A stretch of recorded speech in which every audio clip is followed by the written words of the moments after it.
एक नमस्कार दोस्तों, एक बार फिर से आप सभी का स्वागत है हिंदी साहित्य के आज की कड़ी में। और हम लोग क्या देख रहे हैं? PYQ। हम लोग PYQ देख रहे हैं। हिंदी साहित्य नेट परीक्षा का और यूथ कंपटीशन से 2017 का यह PYQ चल रहा है। और 2017 का आज 25 क्वेश्चन, इम्पोर्टेंट 25 क्वेश्चन देखेंगे। आइए शुरू करते हैं। चैनल को सब्सक्राइब जरूर कीजिए और लाइक शेयर भी करते रहिए। 51 नंबर है, जन्मकाल के अनुसार निम्नलिखित रचनाकारों का सही अनुक्रम क्या होगा? तो इसका जो ऑप्शन है शमशेर बहादुर सिंह, भवानी प्रसाद मिश्र, गजानन माधव मुक्तिबोध, भारत भूषण अग्रवाल। मतलब इसमें जो चार दिए गए हैं, 1 2 3 4, जो चार आपके रचनाकार दिए गए हैं, इसको क्रम से लगाना है कि पहले कौन आएगा बाद में कौन आएगा। देखिए, जो इसका सही आंसर है वो ऑप्शन नंबर 1 ही है, जो पहला दिया था वही है। तो जो इनका हम जन्म वर्ष देख लेते हैं, ई सब मत याद कीजिए, केवल सन। कभी कभी एक ही सन में पैदा हो जाते हैं और दो लोगों का दे दिया तो वहाँ पे दिक्कत होगा कि कौन पहले हुआ कौन बाद में। तो अधिकतर ऐसा देता नहीं है, कभी कभी दे दिया तो ऑप्शन उस हिसाब से दे देगा कि आप आसानी से कर पाएंगे। शमशेर बहादुर सिंह 1911 के हैं, भवानी प्रसाद मित्र 1913, मुक्तिबोध 1917 और आपके भारत भूषण अग्रवाल 1919 के हैं। क्वेश्चन 52 है, प्रकाशन वर्ष के अनुसार निम्नलिखित उपन्यासों का सही अनुक्रम क्या होगा? तो इसका सही जवाब है ऑप्शन नंबर बी, आपका बंटी, चितकोबरा, सालमली, कठगुलाब, इसी क्रम में रहेगा। आइए देखते हैं कि कौन किसका है और किस सन का है। आपका बंटी तो नेट के सिलेबस में है और सबको पता है कि 1971 का मन्नू भंडारी का है। बाकी इसके बाद का ही रचना है। चितकोबरा 1979 का है, मृदुला गर्ग का है। सालमली 1987 का है, नासिरा शर्मा का है। ये सब आधुनिक युग की लेखिकाएं हैं। कठगुलाब 1996 का है, यह भी मृदुला गर्ग का है। चितकोबरा और कठगुलाब दोनों मृदुला गर्ग का है और चितकोबरा 1979 और कठगुलाब 1996 का है, जो कि मृदुला गर्ग का है। क्वेश्चन 53 है, प्रकाशन वर्ष के अनुसार निम्नलिखित कहानियों का सही अनुक्रम क्या होगा? तो इसका सही जवाब क्या है? इसका सही जवाब है ऑप्शन नंबर सी, दो बैलों की कथा, बड़े भाई साहब, कफन, क्रिकेट मैच। और सबके सब किसकी रचना है? मुंशी प्रेमचंद की। आइए इसका सन देखते हैं। दो बैलों की कथा आपकी 1931 की है, बड़े भाई साहब 1934 की है। पढ़िएगा जरूर, बड़े भाई साहब की बहुत खिंचाई किए हैं प्रेमचंद। कफन 1936 का, और 1936 में प्रेमचंद की मृत्यु भी हुई थी, 1880 से 1936। क्रिकेट मैच नहीं जानते होंगे, बहुत ज़्यादा फेमस ये नहीं रहा है। 1936 का यह भी है, लेकिन कफन के बाद की है। एक ही सन की है तो क्या हुआ, कफन के बाद की है, यानी महीना अलग अलग रहा है। अगला 54 है, प्रकाशन वर्ष के अनुसार निम्नलिखित आलोचना ग्रंथों का सही अनुक्रम क्या होगा? ऑप्शन की बात की जाए तो वाद विवाद संवाद, साहित्य और इतिहास दृष्टि, कामायनी एक पुनर्विचार, प्रेमचंद और उनका युग। तो इसमें कौन मतलब सही जवाब है और किसका प्रकाशन पहले हुआ किसका बाद में हुआ?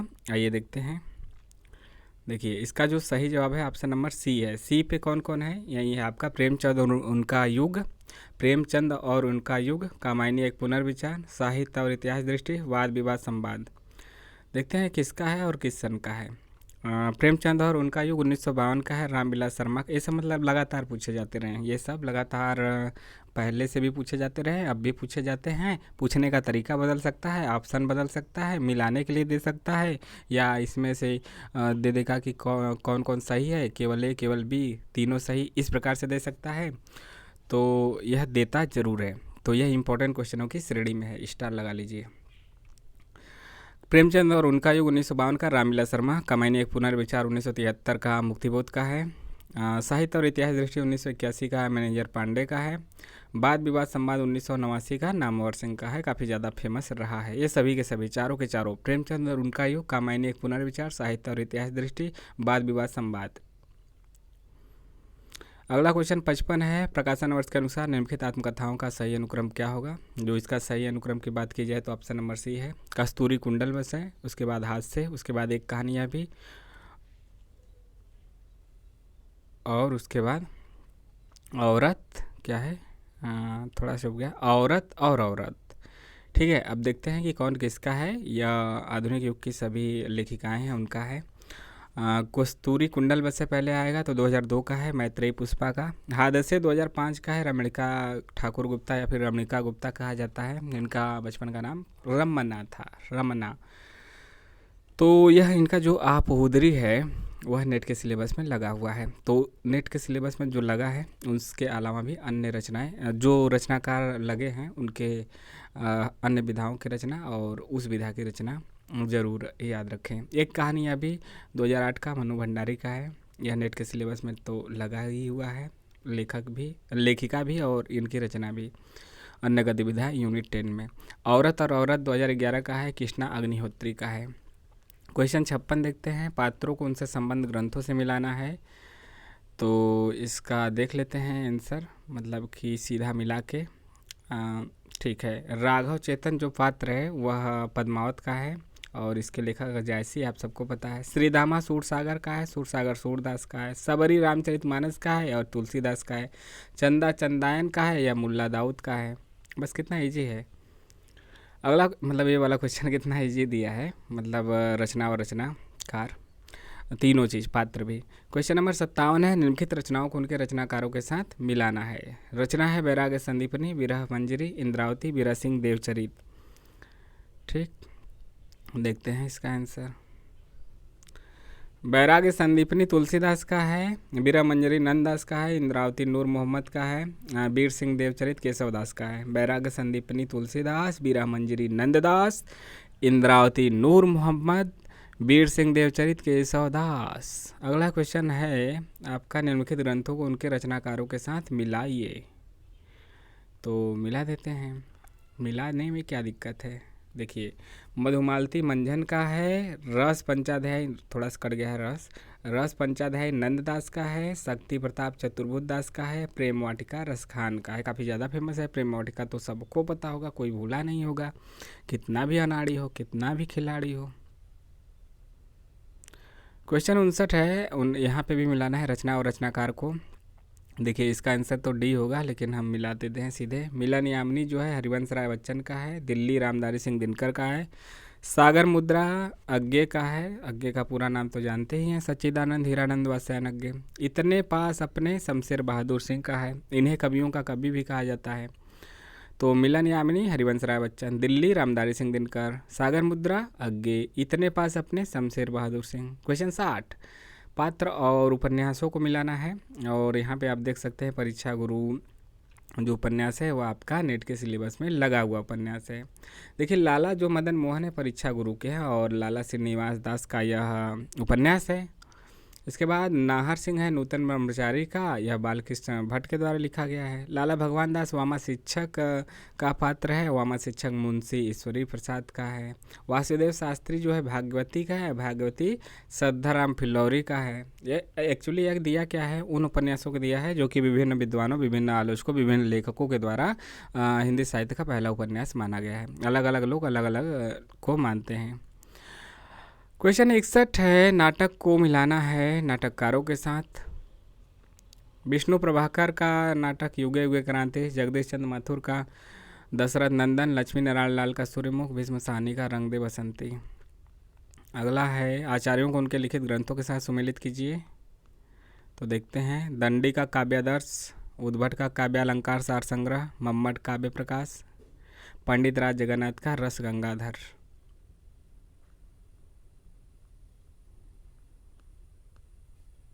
अगला 63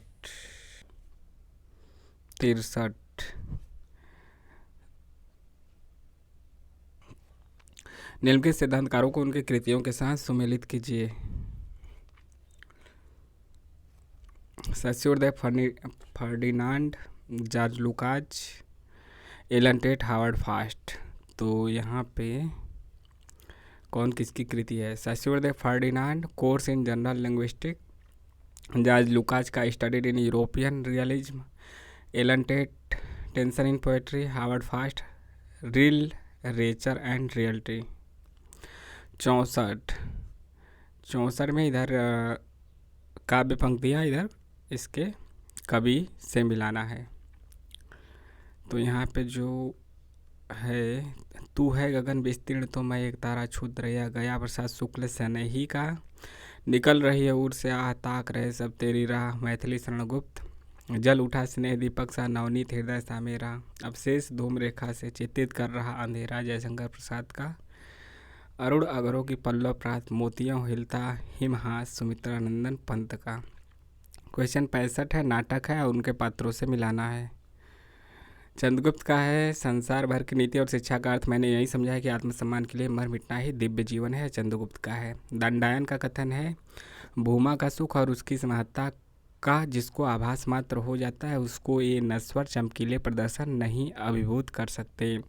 कार्नेलिया का कथन है, मुझे इस देश से जन्मभूमि के समान स्नेह होता जा रहा है। चाणक्य का क्या है, भाषा ठीक करने से पहले मैं मनुष्यों को ठीक करना चाहता हूँ। ये काफ़ी ज़्यादा फेमस है, कई बार आ चुका है। क्वेश्चन इसके बाद मतलब कि कथन से है, कथन आप 56 से लेके मतलब 66 से 75 तक। स्थापना, असर्शन और रीजन। काव्य हृदय का परम उत्थान है और विज्ञान मस्तिष्क का चरम उत्कर्ष है, यह कथन है। और तर्क है, क्योंकि विज्ञान हृदय को शांति तो नहीं दे पाता लेकिन काव्य का उत्कर्ष जीवन की सभी बढ़ती हुई आवश्यकताओं की पूर्ति करता है। तो पहला सही है, कथन सही है, कारण गलत है, तर्क गलत है। तो यहाँ पे डी सही है, ए सही, आर गलत। अगला 67 है, लोक आख्यान की निर्मित सामूहिक अचेतन की प्रक्रिया है। और तर्क है, क्योंकि लोक में इसके निर्माण की प्रक्रिया अनवरत चलती रहती है। तो यहाँ पे दोनों बातें सही है, लोक आख्यान की निर्मित सामूहिक अचेतन की प्रक्रिया है और लोक में इसके निर्माण की प्रक्रिया अनवरत चलती रहती है। 68 है, जयशंकर प्रसाद के नाटकों में रस और द्वंद्व का समन्वय है। और कारण दिया है, क्योंकि उनके नाटकों की संरचना पश्चिमी और आत्मा भारतीय है। संरचना पश्चिमी, आत्मा भारतीय, इसलिए दोनों बातें सही है।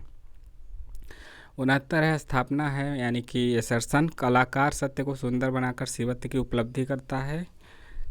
कारण है, इसलिए सृजन व्यापार कलाकार का आत्म कल्याण है, लोक मंगल नहीं। तो इसमें क्या है कि असर्शन सही है, रीजन गलत है। ए सही, आर गलत, ऑप्शन सी। 70 है, भूमंडलीकरण विश्व की पूंजीवाद सांस्कृतिक व्यवस्था है, वसुधैव कुटुंबकम नहीं।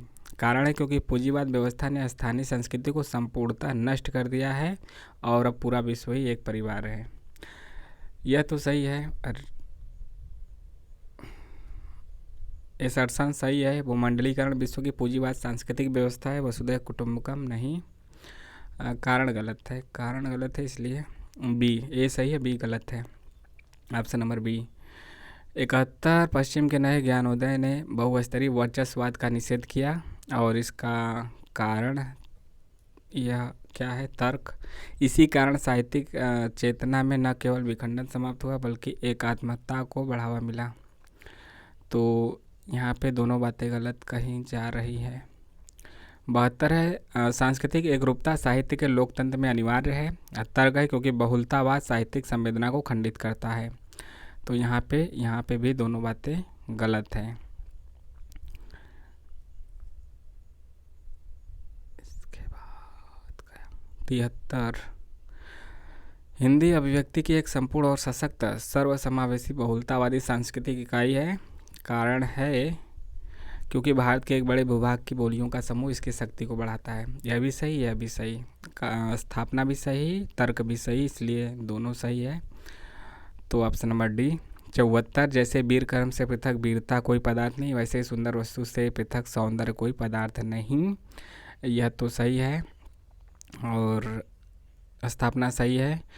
कारण इसका क्या दिया है, क्योंकि बाहर की कोई वस्तु नहीं है, मन के भीतर की वस्तु जो भीतर है वहीं बाहर है। तो यह लास्ट वाला मतलब गलत है, तर्क गलत है, कारण सही है, ऑप्शन डी सही।